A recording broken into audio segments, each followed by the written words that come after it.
Yo, this is nostalgia and horror on the same level, so do y'all remember Skype?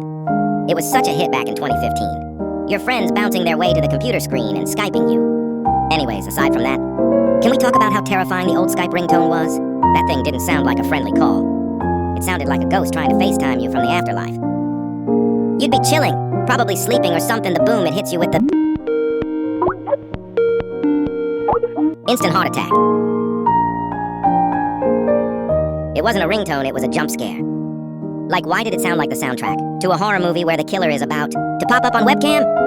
And the worst part? It would blast at full volume no matter what. Midnight? Boom. Middle of class? Boom. Every time it hit, you'd question your life choices. Skype wasn't connecting people. It was testing your fight or flight response. Honestly, the old Skype ringtone wasn't a notification. It was trauma with a melody eye.